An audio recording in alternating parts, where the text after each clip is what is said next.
Welcome to the Longest Take podcast.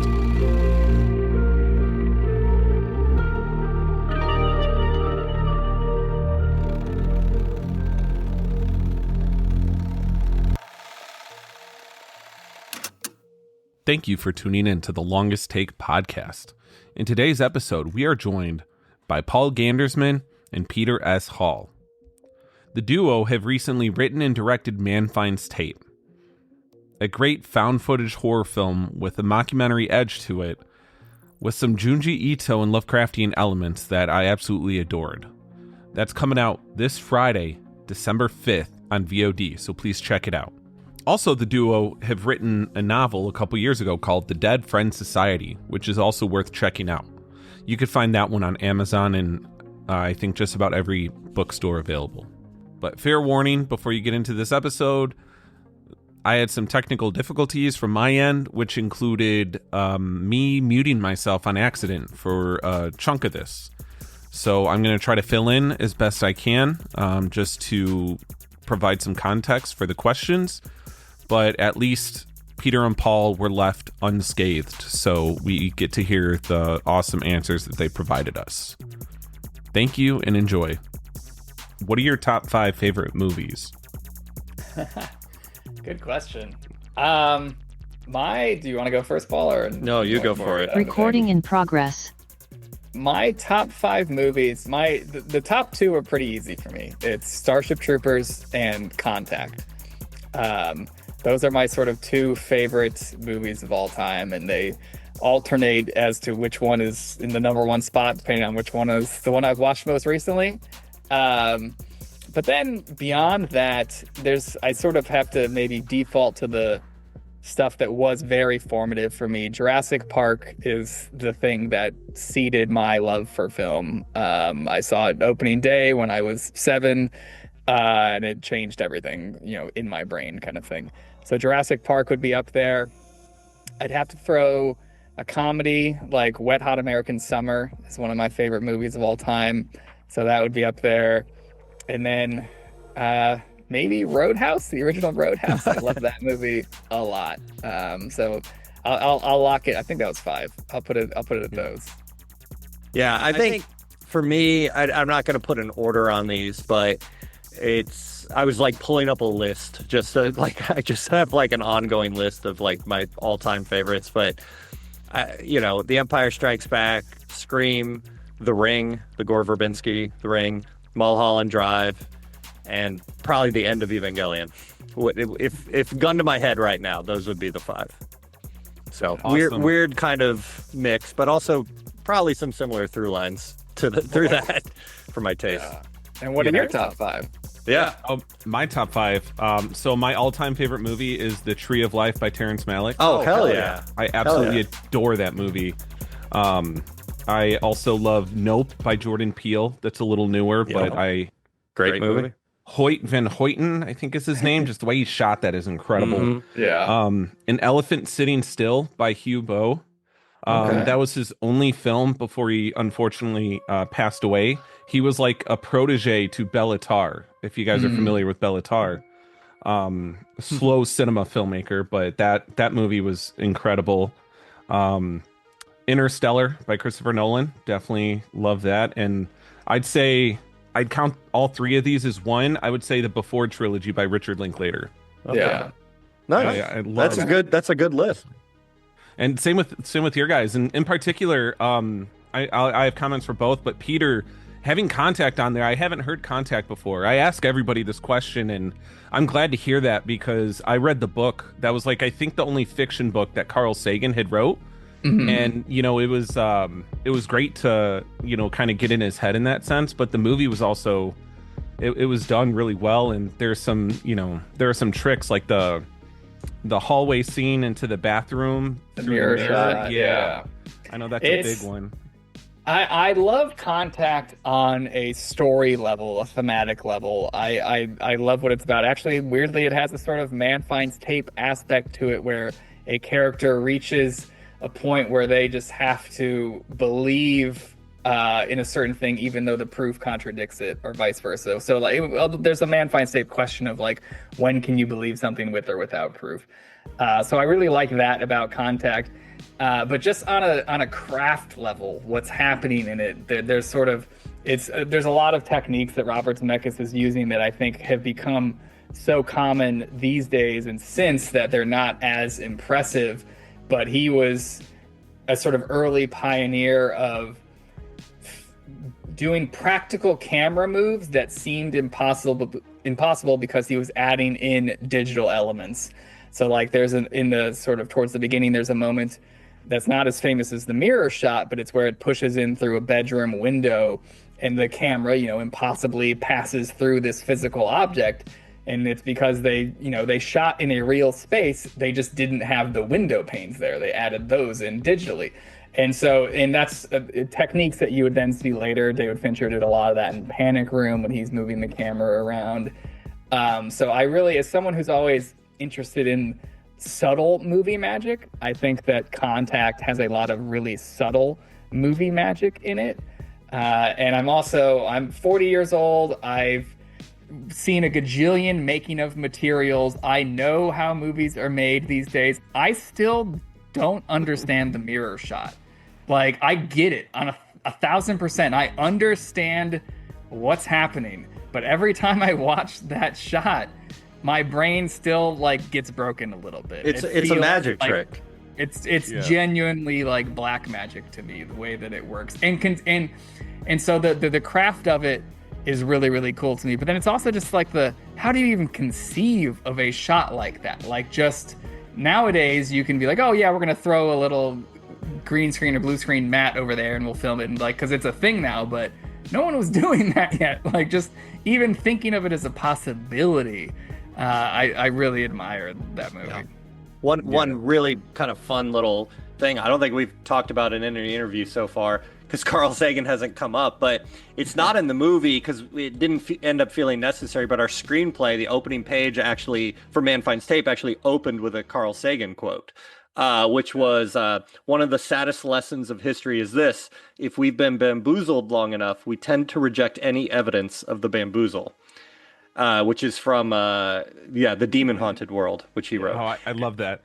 And so we ended up kind of the scene with Endicott, praying to the camera, kind of ended. It was kind of, we were doing the same thing twice, so we ended up cutting the quote. But I loved it on the page because it kind of evoked that same feeling of how we ended up opening the movie. Yeah, no, that's an awesome tidbit there because like I have a copy of the Demon Haunted World, but always been a big Carl Sagan fan, and that I see how that quote in particular that absolutely fits like the whole tone of the movie, which I think is great. And getting to your list, End of Evangelion. So I actually haven't watched the show. I've always wanted to because it's exactly what I look for, like when it comes to existentialism, a little bit of like cosmic horror. But like one of my favorite Godzilla movies is Shin Godzilla, and that's the guy who did all that. Yeah. And I think that I think that it makes sense watching Man Finds Tape and kind of understanding that at least one of you guys are a Neon Genesis fan. I think that it's a little fitting there, but yeah, Peter, I've never gotten Peter to watch it, but I still haven't seen it either. It's my favorite story, period, of any story ever told, and I consider it everything. The show, all of the movies, anyway, all of it. I highly recommend it. It's like, I tell people I wouldn't consider myself a huge anime fan. Like, I like some anime, but I'm not like an anime guy. There's nothing wrong with it. And I try and explain to people, like, it's like if your entire perception of TV was David Lynch's Twin Peaks. It's kind of like I'm a Twin Peaks fan. Like, that doesn't necessarily mean you love all TV. I mean, you can. But yeah, Evangelion is kind of if David Lynch made an anime, a really subversive, interesting anime. So highly recommend it. Yeah, maybe this is my sign to actually watch it. I did pick up like the first volume of the manga because I know they did a manga adaptation. Because sometimes anime, especially older anime, there's like this quirkiness to it that always like bothers me to watch. Like season 1 of One Piece, for instance. Like something with the voice acting, but I really like Cowboy Bebop, Samurai Champloo. And Neon Genesis Evangelion, I think, was one of those where it felt more grounded to watch. It wasn't as like out there. So maybe it was also a direct inspiration for a lot of the way the editing happens in Man Finds Tape. Oh, really? Oh yeah. I think if you watch it, you'll be like, oh, I get it. Yeah. No, I definitely got to check it out now. I have no excuse not to. But speaking of Man Finds Tape, which the name itself, I would like to assume that it's a reference to Man Bites Dog. Is that perhaps where it came from, or? It's that. I mean, Man Bites Dog is one of the greatest titles of all time, and it is a fake documentary. So it was definitely. I don't know if Paul and I ever actually talked about it, because the title for Man Finds Tape in the movie, it comes from his YouTube series. It's about a YouTuber who posts a video series online called Man Finds Tape, which was just a sort of written from a like, oh, what would he call this to get people to watch it kind of thing? Like, what is the creepypasta clickbaity title that would What's get the subreddit? Yeah, exactly. Right, yeah. And so that's where that came from. But I do remember specifically thinking like, oh, I wonder if we should tie this into Man Bites Dog, because it's been a long time since I've seen Man Bites Dog, but I remember being a big fan of it, and I think it's a great title. It's a sort of 3-word punchy title with a verb in the middle. So yeah, it wasn't conscious, but as soon as it was realized, it was sort of embraced. Yeah, and that's awesome, because like you said, it's one of the greatest mockumentaries out there. Not a feel-good movie at all. It's pretty messed up, but I think I had the Criterion DVD of that. But there's this other mockumentary that I've heard you reference before in another interview, but Lake Mungo. That's another one that everybody talks about, especially with Shelby Oaks coming out. Chris Duckman was going on record talking a lot about Lake Mungo as well. But just with you doing what you guys did with Man Finds Tape, like, what was your goal with that story itself? What spoke to you, as it pertains to these characters and what they're dealing with and their trials and tribulations? Like, well, I think, Peter and I are very practical filmmakers, and we had been kind of pushing a boulder up a mountain for years, trying to get this other feature film going that we ended up adapting into our novel, The Dead Friends Society. And so it was early 21, and we were kind of just brainstorming, okay, what can we write as a type of film where we can have complete control, whereas we don't need anybody else to say yes to us. We can just start doing it on our own. And so we asked, like, what's our advantage, right? And I'd been spending like the past decade or so producing sports documentaries. So knew how to produce documentaries, have documentary editor, documentary cinematographer. My wife is an incredible production designer. So we were just kind of like taking into account, okay, what are all the elements we have? And a documentary kind of, to feel real shouldn't be lit like a traditional Hollywood movie. It shouldn't look pristine and perfect. It should have rough edges. So we're like, okay, that allows us to make something less expensive. Where do we go from there? And we kind of pulled an idea out of a drawer that Peter, why don't you jump in? And so it was once we decided, okay, a fake documentary is up our alley. And at the time, and it's still now, but there has been a sort of spurt of faux horror docs over the last year or so. There's us, there's Shelby Oaks, there's Strange Harvest, there's a few more. But when we were first conceiving of this in 2021, there weren't a whole lot of them. It's actually like the go-to is Lake Mungo. There's some other older Japanese ones as well, Moorhead the Curse and whatnot. But it was still a sort of small genre, which was appealing to us because it's not something that's been done 1,000 times over. So you can still do something somewhat, hopefully, as we would hope for us, something new with it. So we locked into the format of like, okay, let's put ourselves in this box, and how can we have fun in that box? What can we do within those parameters? And then we're always talking about story and theme. And so if you're making a fake documentary by nature is, supposed to be presenting the truth. It's supposed to be presenting fact. It's supposed to be a record of history. And how do we explore that thematically? Okay, well, it's about someone who's people who are presented with footage that they cannot acknowledge their participation in it. They cannot come to terms with what's happening right in front of their faces. And so it created this very interesting feedback loop of how do you make a film about people who are being presented with something that they cannot acknowledge, and then how do you explore that as a horror story? So all of it all kind of worked top down from the initial, or I guess bottom up from the initial. Okay, it's a fake documentary. Now how do we? Every aspect of it needs to be informed by that. Not just it's not just we're going to shoot it like it's a documentary. How does everything factor into that? And then from a character standpoint, which is, the beating heart of it, the reason that you want to keep watching, there was multiple versions of it. I think at the very earliest versions, like the main character was just a journalist, was not related to Lucas, that sort of thing. And so we kind of realized early on that it needed to be about more than that, on a deeper level and a relatable level. And so we were very inspired by the real documentaries, Stories We Tell, directed by Sarah Polley, which is an incredible documentary about her kind of investigating this story in her family and her past, digging into who her real parent is and that sort of thing. And we got so much from that we realized we needed to have this kind of family aspect in it. We decided to make the two most prominent characters, brother and sister. And ultimately, yes, it's about all these crazy things, media and belief and all that. But at the end of the root of it, it's about a brother and sister who've become kind of estranged after the loss of their parents, and realizing that they need each other to both, overcome what's actually happening to them, both, internally and externally. Awesome. Yeah, I love that. And, just on the filmmaking side of it, what do you kind of like when you're in the writing room or you're in this pre-production phase, kind of what are some key things that you think of to try to make that documentary feel authentic?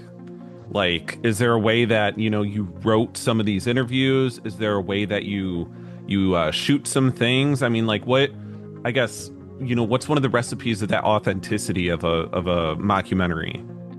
I think from the very beginning, and what led to kind of what we were talking about the characters being the documentarians themselves, was us talking about how kind of one of the cardinal sins in some found footage films is the question that enters your brain and go, why are they still shooting? Why would they still be shooting at this point?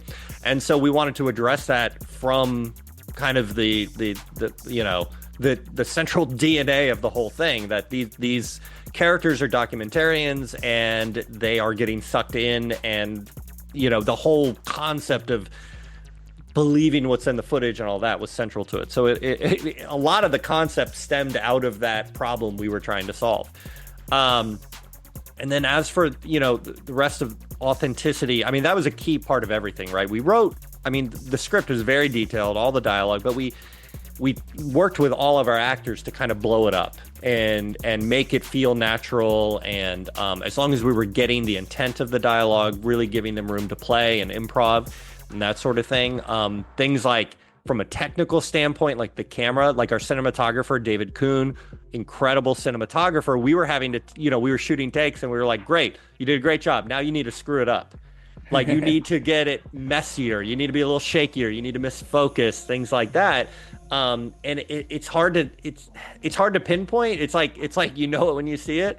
If it feels authentic or not. Yeah, go for it. Yeah, another thing that we did just on the authenticity side is that we shot with real mini DV cameras, and we used a lot of the onboard audio from its crappy little microphone versus cleaner sources that we had. We had cleaner sources, but it played a lot better when you went straight from the camera's audio.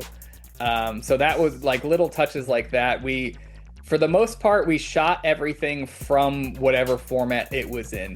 The one exception were the security cameras were GoPros, and we down-resed it and whatnot to make it look more like a security camera. But even that was only just because of just being able to monitor them, record them properly, back them up, the frame rates for VFX, things like that. It was just, but everything else, like iPhones were iPhones, mini DV was mini DV. Like we had like AV cables plugged into a monitor looking at a mini DV camera and be like, oh my God, look at this thing. Like, wanting to like play back a take was like, okay, hang on, we got to rewind. It was like just getting a flashback to 20 years ago. Yeah, one of the things that we didn't want to do initially was have a bunch of glitches in it. Because, I love the VHS found footage series. I think it's great. Every year I look forward to the new one. But they have, a sort of baked in house style of the very glitchy, like loud, sort of like jump scares through literal editing. And we didn't want to do that. We didn't want to have a bunch of glitchy horror moments. And then during our finale while filming, there was one big practical effect moment where the actual mini DV tape glitched over it. And so it was like, okay, well, that was our one shot at it. So then we reverse engineered it where it's like, okay, this is how it actually looked when it messed up on the tape. So anytime that we are going to use a glitch earlier in the film, it was one of the last things that we were shooting, we then replicated what that style looked like. So but even then we were very minimal with it. There's only like 3 or 4 times that happens in the movie. Yeah, so there was we tried to stay authentic to the cameras, to the equipment. And then for the documentary style, another thing that we were very intentional about when writing it was to make the world of the film feel big by including as many sources of input as possible. So writing a bunch of fake Reddit comments, writing, okay, like this is a clipping from a newspaper or whatnot. We wanted to build out all of these different possible elements that would be included in a editing timeline if this were a real documentary. And so I think that makes the movie feel a lot bigger. It feels like we're including 75% of what we could have included, because we do have footage or photos or more comments to show you, but those just didn't make it into the edit kind of thing. So I think that was a sneaky way to make the reality of the film feel a bit more fleshed out, and less in the like we're convincing anyone this is a real story, and more just making it feel like it's a consistent world. Right. And I think that it's, and that's a good tip just for any sort of, movie or even book that someone's writing or filming, is that, the more you could establish out the lore of your world there, the more it's going to feel immersive and lived in. And I think from an audience perspective, that's how you get more people connected to what you're trying to say.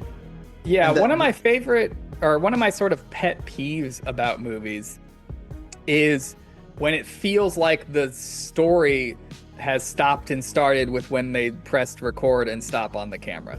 Like I love this sense in a film when if the characters went left but the camera went right, you would pick up a whole different story because there is something else happening in that world. And so that was sort of our goal here, was that like you could have followed any other residents of Larkin if you had access to their footage and gotten a completely different perspective on this story. Mm-hmm. Yeah, and I was going to say, still talking about the authenticity of it, making its documentary feel real, this is an area where my decade of producing documentaries kind of help inform, because we wrote, I don't know, something like 20 pages of what we just called addendum material, which were additional scenes that we didn't expect, like, okay, these are all going to play out in the film, but we're going to need B-roll. We're going to need moments like to give the impression that like, oh, they have all these tapes of home video footage, right? Which if you're making a real documentary, you would just have those kind of things. The shot zooming in on the child playing whatever they're playing. Connect 4, thank you. So we kind of had to write that stuff and shoot that stuff knowing like, okay, we don't know exactly how we're going to use it, but we know we're going to need it. Same reason with like I shot the still photos in the film. I was like, I don't know how we're going to need them, but we're going to need them. I just can feel it. So it was just about collecting all the material. Yeah. And I think that's, you know, especially for this type of film, I think that's a very effective way of you know, doing it and getting it, you know, getting that authentic feel with it. So I love that. And I had heard you guys speak highly about how you know, Aaron Moorhead and Justin Benson, how they helped on the production, how they flew out from filming Daredevil to help out too. But your connection to them was through David Lawson. So I was curious as to what the beginning of that, you know, relationship was like for you guys and David. Yeah, I had met David at various film festivals. My day job is I'm the senior programmer for South by Southwest. I program across all the features and then the Midnighters as well. And so I think maybe the first time I met him, he had come to South by with a film. I could be wrong about that. But we would meet in passing at South by and at Fantastic Fest and whatnot, and we weren't super close or anything. We just, you know, it's the kind of thing where you have a bunch of mutual friends, so it's like, oh, we would probably get along if we spent more time together.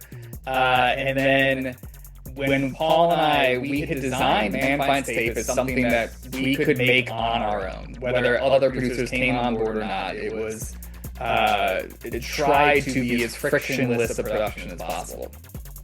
And then when seeing Something in the Dirt, which was Justin Benson and Aaron Moorhead's last film, Dave produced it. Dave is, we sort of refer to them interchangeably as Rustic. Rustic Films is their production company, but Dave has produced all of their features. He doesn't work with them on the Marvel stuff, but he works with them on the feature side. And then they, Rustic, at the time they entered producing for us, they weren't really making a lot of films that weren't Justin and Aaron's films. There were a few, there was a one-off, like, you know, every couple of years they would make someone else's film.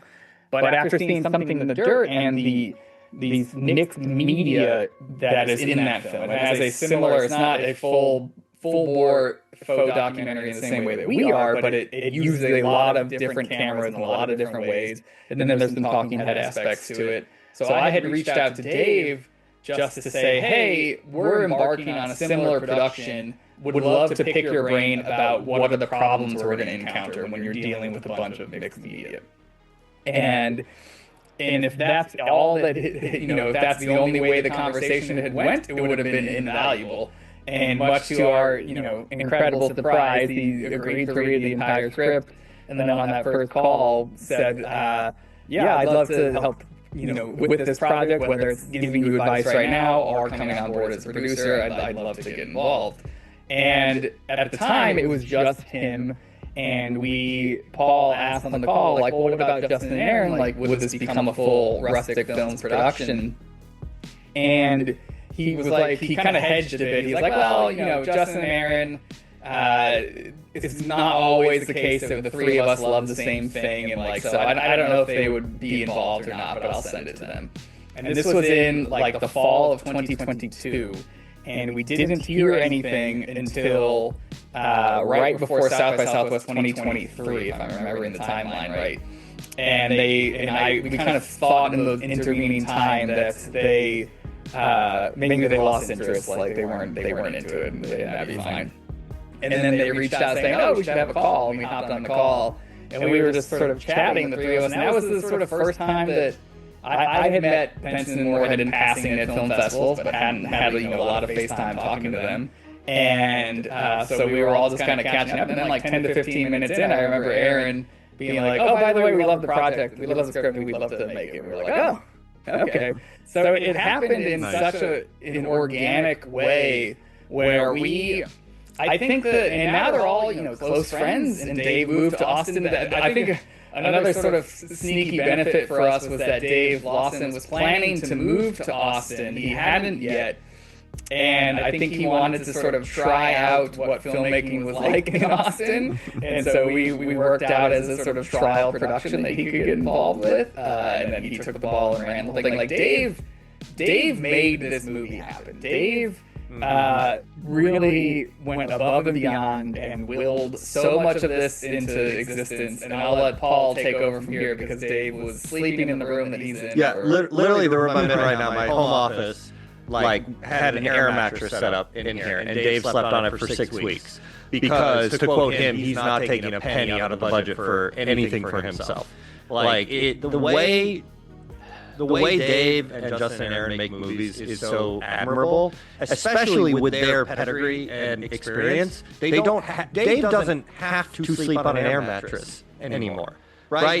Go look up his credits, right? And Justin and Aaron, like you mentioned, you heard in another interview, for your audience, the story was they were shooting Daredevil, flew to Austin to come be on set for a small portion of it that fit in their schedule, and they were there day one, and they were pulling gaff tape off the ground. They were taking the trash out, and we were like, guys, you don't have to do that. And they're like, this is why we flew here, to help. This is what we do. We love making movies, and just getting to work with all three of those guys, everybody on our team, but the Rustic guys, just the way they make movies was so inspirational, and we learned so much from them, and they were so supportive through the entire process. As well, through to the end where, they would give us feedback and notes, but always end it with kind of, but it's your movie. It's whatever you guys want to do. Most of the time, their notes were great and really helped improve it. But every once in a while, we'd push back and they go, that's fine. Like, we trust you. You got to make your movie. And getting to make our first movie, our first feature that we directed, with producers that gave us that kind of support, we just feel incredibly lucky. I don't know if we're ever going to have that level of support and freedom again. I mean, but it was a dream come true. No, yeah, that sounds incredible, and I've noticed that too, because I've talked to Peter Salella a few months ago, and he did Descendant, and that's another Rustic film, and just like Rustic Films, they put out banger after banger. I think that in terms of just like weird, obscure sci-fi type stuff, I think that like that's the main. You go to them for that kind of material because you're not going to get that anywhere else. So I love that. And C. Robert Cargill also produced this, right? Yeah. So he and his wife Jess. They're actually longtime friends. I met them the first year I moved to Austin in 2007. I met Cargill outside of Alamo Drafthouse at Fantastic Fest. And this is well before he's filmmaker, C. Robert Cargill. We were just hanging out, watching movies, playing Magic the Gathering, playing Pokemon, playing D&D, before Sinister, all that kind of stuff. And so we've just been, and then Peter, when Peter moved here, we became friends as well. And it was just kind of an opportunity that arose for them to come on board as executive producers, and we were very fortunate that they did. And again, just the level of support that we just had, on this tiny little indie film was unreal. But they're so talented and creative and smart, both Cargill and Jess. Jessica Cargill, doesn't have her name on a lot of credits, but she understands genre movies probably more than us. She's been at every Fantastic Fest that's ever existed, and very, very smart, creative, incredible photographer too.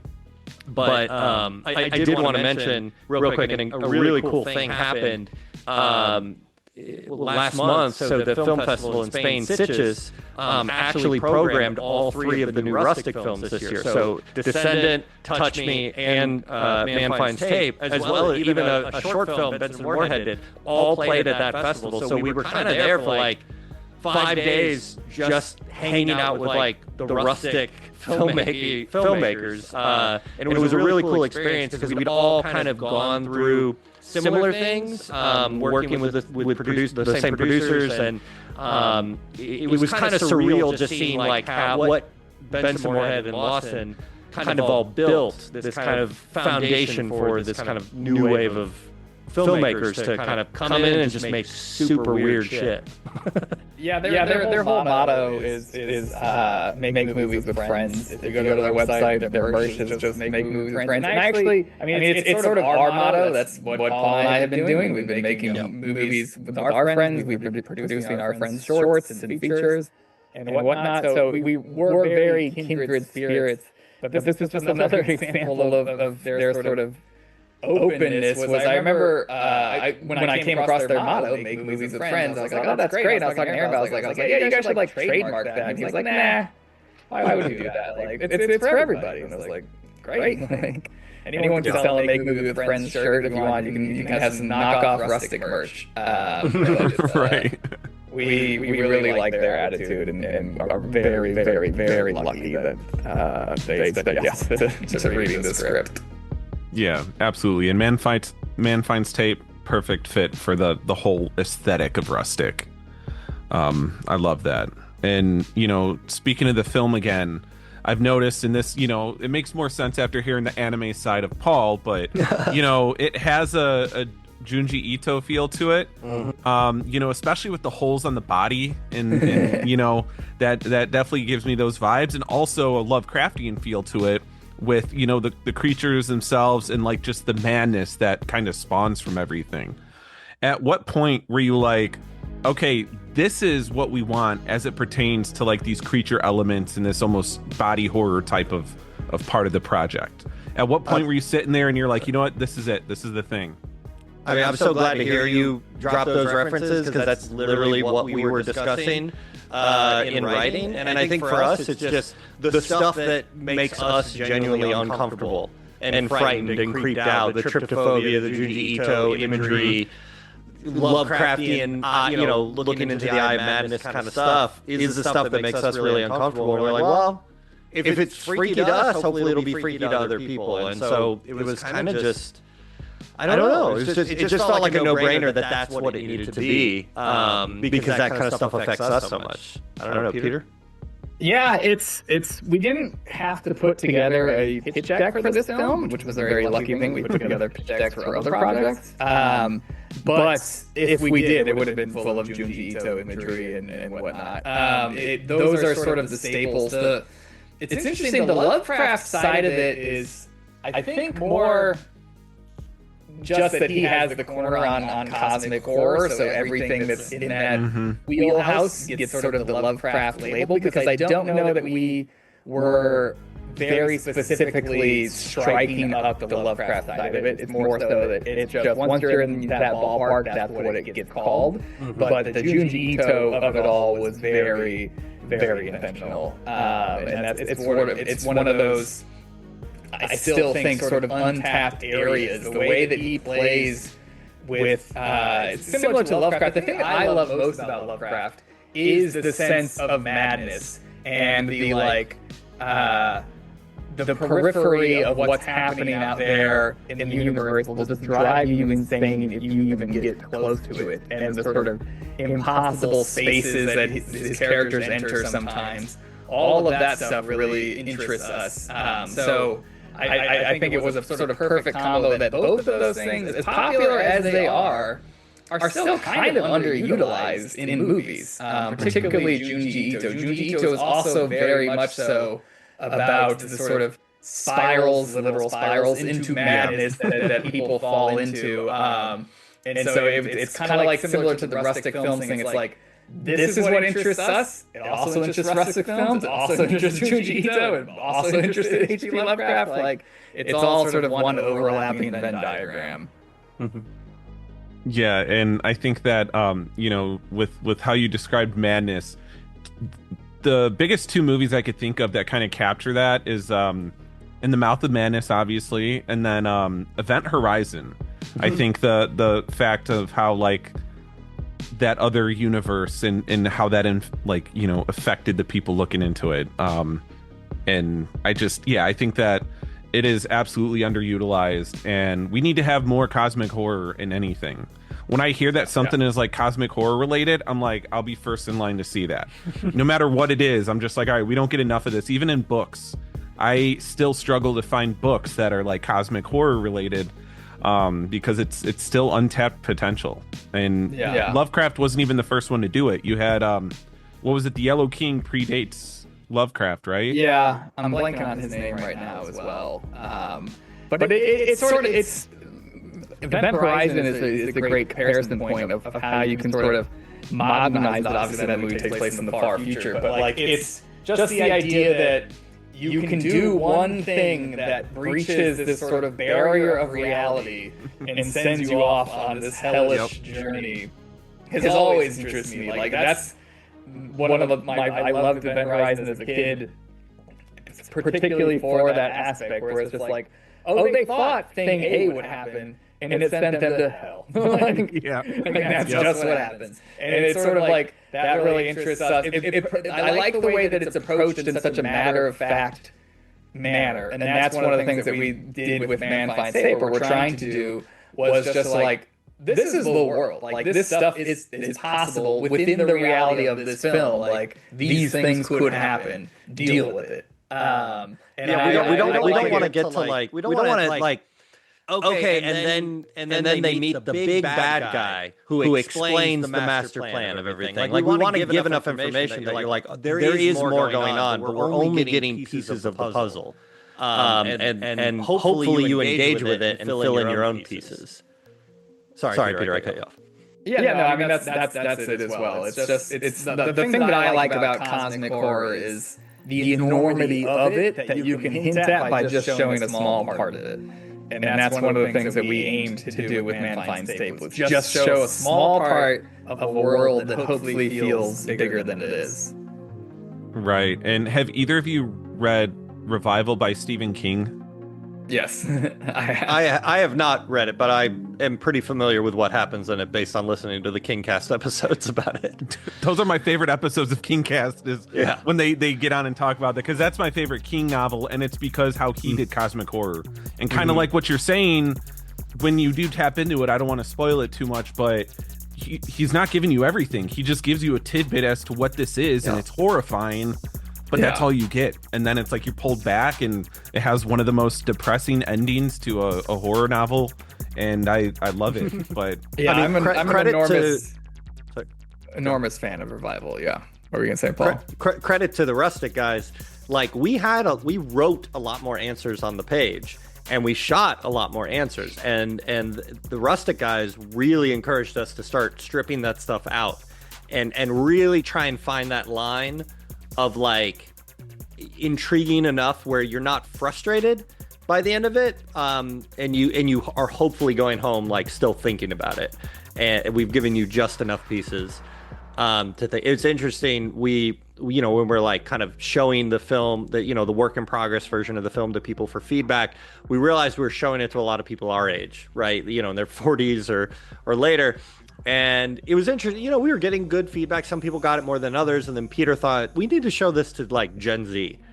And Peter, there was a couple of people at South by that were Gen Z, early 20s, I think, and sent it to them. And we did like a Zoom call with them. And both of them like explained everything that happened in the movie to us.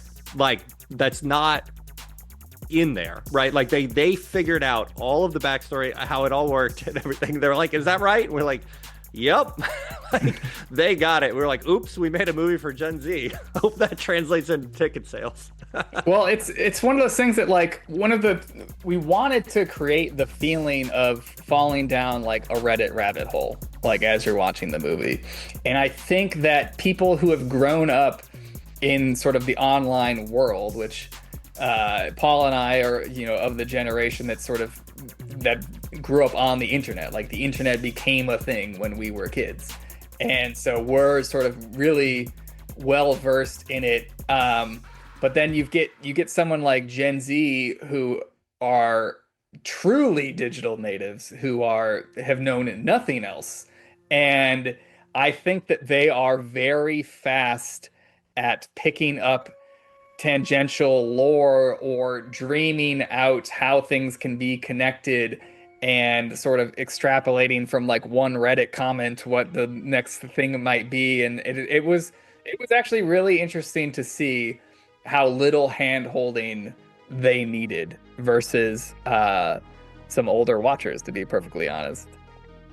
Yeah, no, and that's awesome to hear, because I mean, especially if you want something to, if you want to release something to audiences, you want to kind of make sure that you're getting not like a mainstream positive response, but you want to make sure that like they at least get it, or they're like it could reach either side of it, older folks or younger folks. Even Gen Alpha, I think Gen Alpha is like adults now or getting there or something. Oh, God. They're my kids, I have an 11-year-old and a 14-year-old, and they've seen every cut of Man Finds Tape, and they were giving notes on it.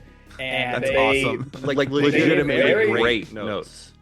Genuinely helpful notes that change the sort of course of things. But I also think that younger audiences kind of like a sense of mystery and ambiguity and are okay. The part of when we're saying that the Gen Z folks that watched it like picked up on everything, I think it's less like that this is some elaborate Da Vinci Code puzzle that they solved in record speed or whatever. It's more so that they didn't care if there was something that they didn't understand. It didn't feel like the movie was failing in some regard, like a mistake or something. Yeah, if it didn't answer every question, it was more like, oh, I get why you didn't answer that, and it's cool that you didn't answer that part of it.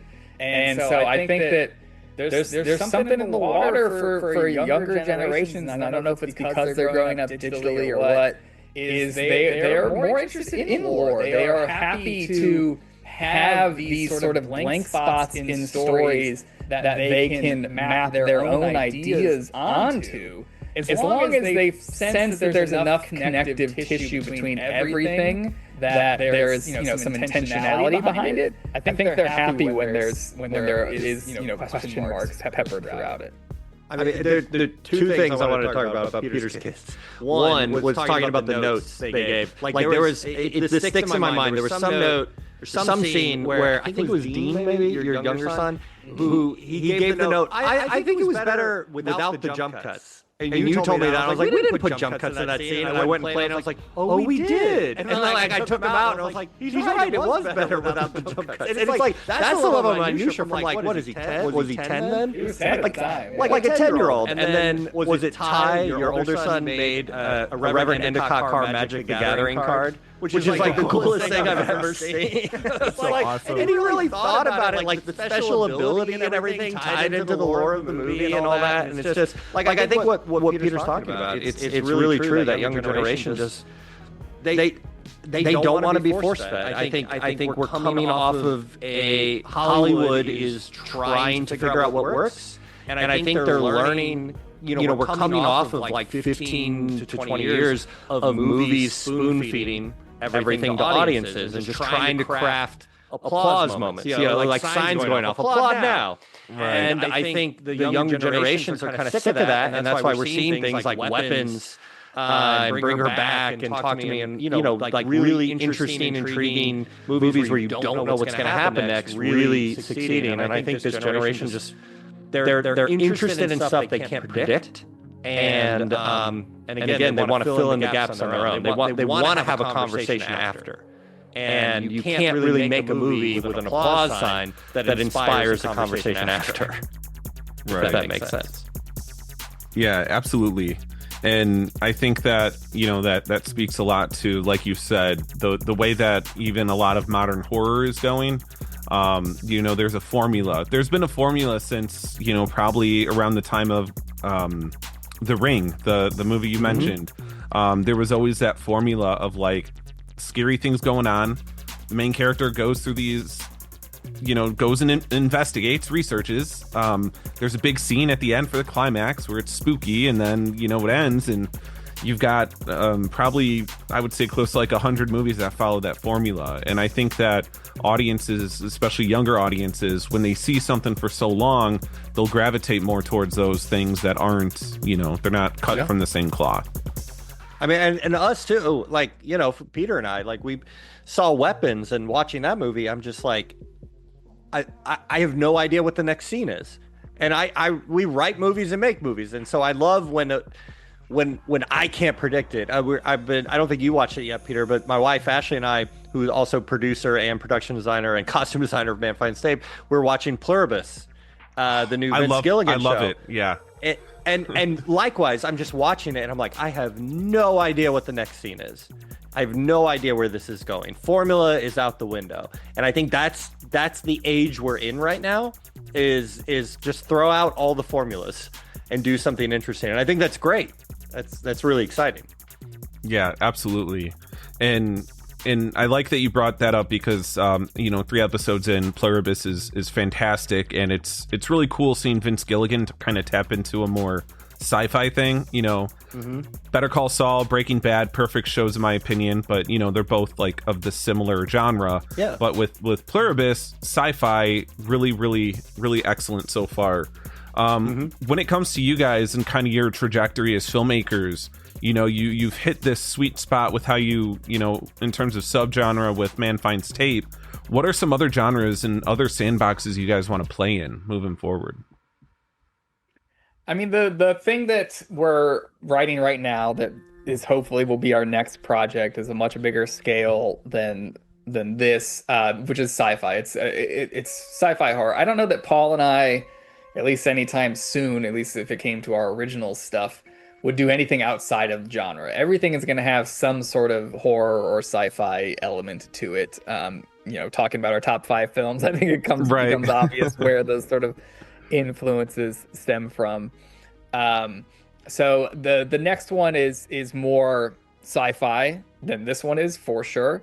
But it's a different style. It's not a fake documentary, but it's scratching the same itch for us, which is, okay, if we make this kind of a movie, people know, I won't say what the subgenre is yet, but people will recognize the subgenre and go like, okay, I know how those movies work. I know what the sort of base level of the sandbox is. And then we hopefully have found a way to subvert those expectations in the same way that Man Finds Tape sort of subverted some expectations going into it. So I think that's hopefully our next one. We just hit the end on it a couple days ago. We're doing a polish on it now, and then we'll start sending it around for a bit of feedback. But we're very excited about it. It's very cool. It's taking some big swings that I think are going to pay off. Yeah, that's awesome. I definitely looking forward to that, because I mean, sci-fi horror itself, I mentioned Event Horizon. I mean, there's so much fun you could have with a story like that. And you know, being a big sci-fi nerd, I just love when you marry sci-fi to any other genre. I think that there's always a fascinating story to tell with that. I mean, we didn't talk about it, but like the Alien series, and we both just saw Predator Badlands, and like, you know, all of that kind of stuff is our bread and butter as well. I think, you know, a genie dropped in front of us today, we'd talk about it, but I'd want us to do our version, our Alien film, you know, our Xenomorph, you know, film or something. But yeah, and we're also, you know, talking about putting the sci-fi into things, like we're big fans of, I guess you would call them mashups, but I don't mean mashups in like crossing over Ghostbusters and Alien or whatever. Right. It's more of the like, how do you mix together two different flavors? So the book that Paul and I wrote, The Dead Friends Society, is a slasher and a ghost story mixed together. So it is I feel like it's kind of emblematic of sort of where our tastes lie, just in terms of how we construct stories, where it's like, how do I take two different things and fit them together? And it's sort of the same thing applied to Man Finds Tape, which was, okay, how do we take the fake documentary, the Lake Mungo, and mix it together with something bigger and weirder, and that you wouldn't expect those two flavors to go together. And then the next sci-fi one is very similar, where it's like, okay, how do you take these two different things and put them together? And then we also just really like, and hopefully that's the feeling in Man Finds Tape, we really like making stuff that it just feels like the train is taking off and there's no break. You don't have time to go to the bathroom. You don't have time to check your phone. A movie I love, and Peter and I talk, I think Peter loves too, we talk about all the time, is Michael Mann's Miami Vice. The theatrical cut specifically, like where that movie just starts in the club and it does not stop until it hits credits. And it's just, we love the energy of that. And I think that's something we're trying to put into all of our films. Yeah, and I think that you're going to have good payoff with that, because, you know, as great as slow cinema is, I probably prefer slow cinema over most things, but just having energy in general, like, it doesn't always have to be fast pacing, but for your project to feel energy, that's something that I find is really rare to come across. So I definitely, maybe not in the same way that it's anxiety inducing, like a Safdie's brother movie. Like that's like too much energy. But, you know, I think that, yeah, if you're able to tap into that, that's brilliant. I really love that. And my last question here for you guys, and you kind of touched on it with it being, you know, your kind of what you're working on, but where do you see yourselves in the next 5 years? And that could be personally or professionally. I mean, I think we're hopefully making movies. Yeah.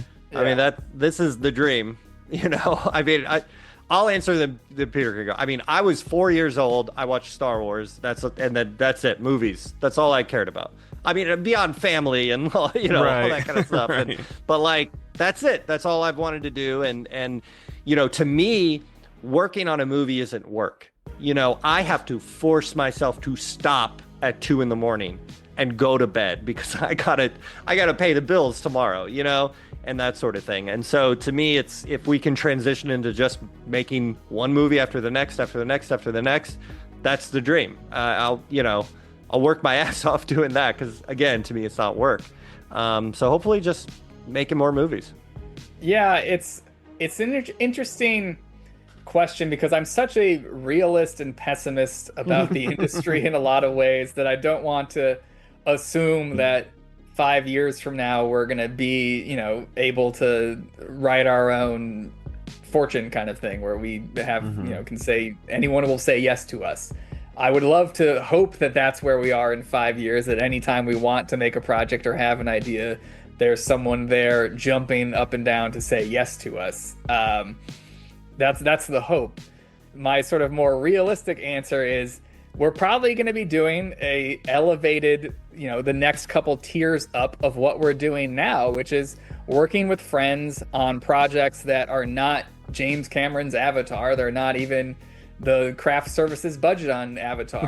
They are, and that's no shade to Avatar. I love Avatar. Yeah. It's a sort of like, how do you make cool shit with friends and get away with it? Like, what can we do to continue to work together with the people we worked with on Man Finds Tape? Like, how do we keep that train rolling?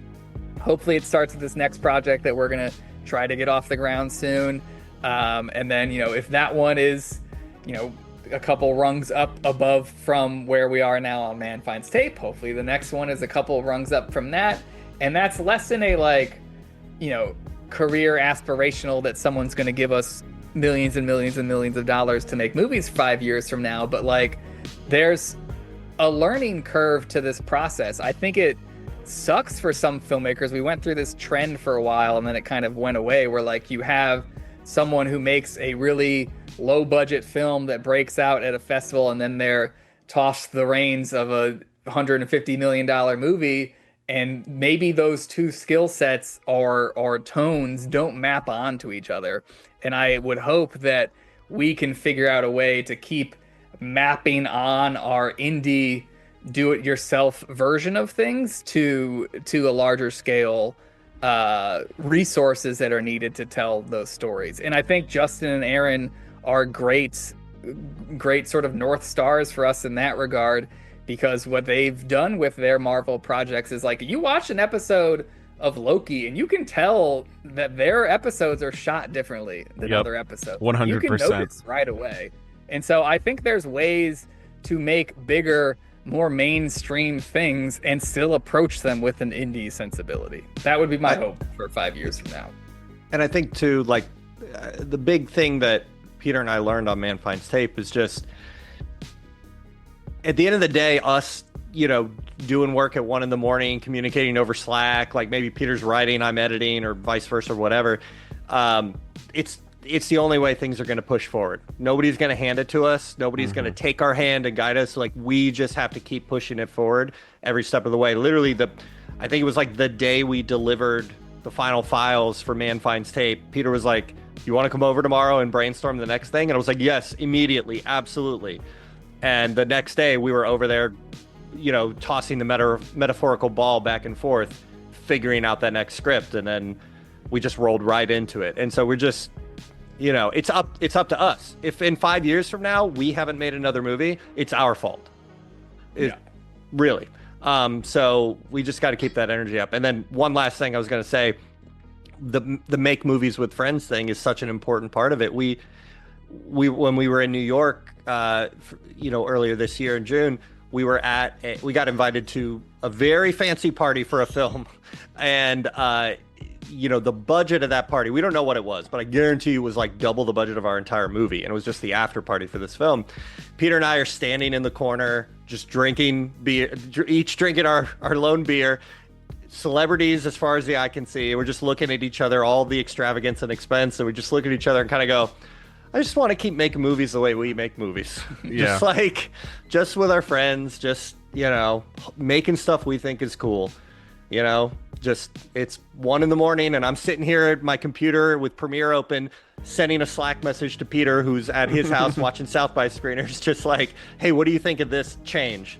And that sort of thing. And so just trying to keep that energy. So I hope in 5 years we're making our second or third or whatever movie, but we're still doing it the same way.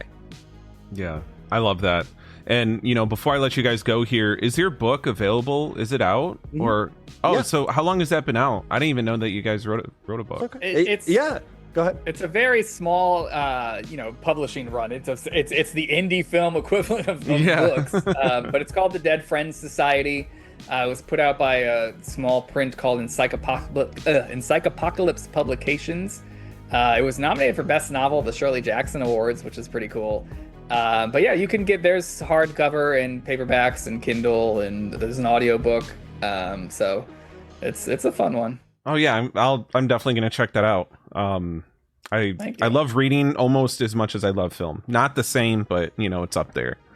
But awesome. Thank you guys so much for talking with me. I really appreciate it. I love the movie. Thank you. I love seeing, or not seeing, but, thinking about where you're going to go next.